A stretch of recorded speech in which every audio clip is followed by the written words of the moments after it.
I think about this car every single day of my life. It was the day before Thanksgiving, 2005. Patrick Sims was less than a mile from home. Like so many teenagers his age, he was using a cell phone behind the wheel. I got a text message from one of my friends, and I replied back. I was trying to reply back, and then I was just joking around with them, and I hear my girlfriend scream. When Patrick looked up, he was just inches from a cyclist in the bike lane. I couldn't swerve my car. I couldn't move it because he was just that close. Like, there was nothing I could do to possibly stop the car accident. It was a terrible collision that killed a 63-year-old grandfather and changed this teenager's life forever. There's no words to say how sorry I am.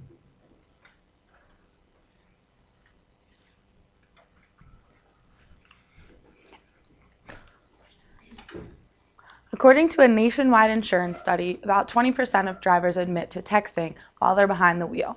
When the ages of 18 to 24 are isolated, the percentage jumps to 66%. I can say that I would bet a majority of the people in this room have texted while they've been driving before or are frequent texters behind the wheel. I used to be a frequent texter behind the wheel until one day when I rear-ended someone on my way to school. Luckily, there were no damages or no injuries, but it was enough to make me put my phone down. An accident shouldn't be the thing to make you lose the phone while you're driving while texting, because for some, it may be too late. My name is Shannon Ferguson, and today I'm here to persuade you to lose the phone while you're driving behind the wheel. Driving while texting increases your chances of getting into an accident, has caused serious and fatal accidents, and is also illegal in the state of New Jersey.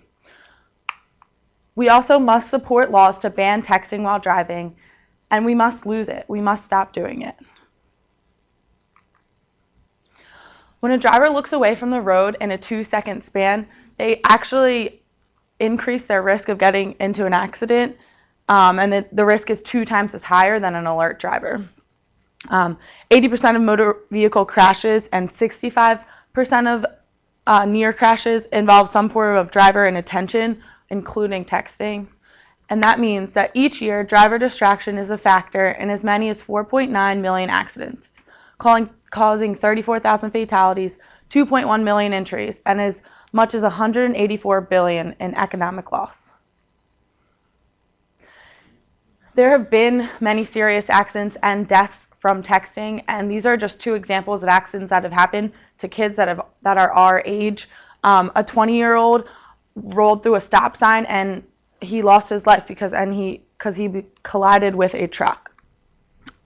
5 teenage girls also died just a week after their high school graduation in a fiery collision, and cell phone records showed that the driver had just sent and received text messages moments before the crash. Driving is illegal in the state of New Jersey. They recently put a ban on texting while you're driving. They've had a ban on using your cell phone while driving, but now it's specifically texting while you're driving. If you are caught doing this, there are fines from $100 to $250. Driving while you're texting is not worth putting others' lives in danger. There must be something done about it. It is a problem that has a simple solution, but it's up to us to be the ones that are fixing it. New Jersey and Washington are the only states right now that have bans specifically on texting while driving. There are other states that have laws against distracted driving, which can include putting on makeup, turning around to yell at your kids in the car, and texting, but these are the 2 states that have it specifically.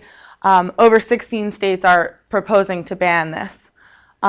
We can write letters to our state legislators encouraging them to ban texting while we're driving, because most of the people that are doing it are our age, and it's a problem that really, really can help and save a lot of lives if we stop it now.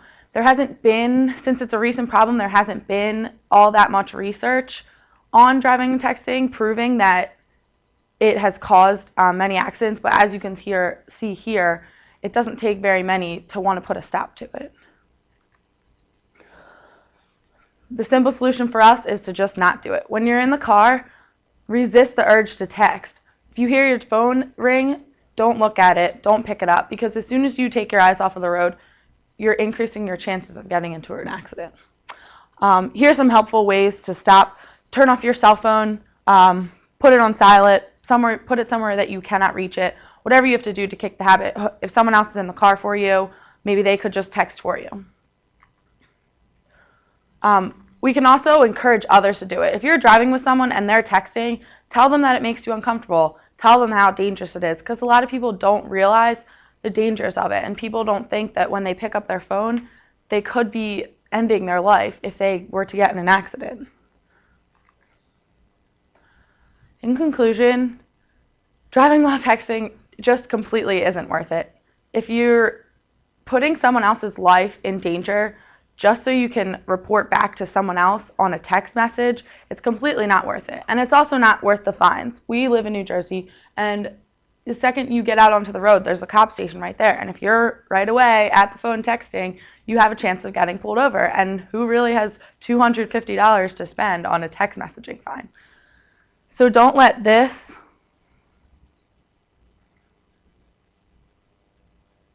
turn into this.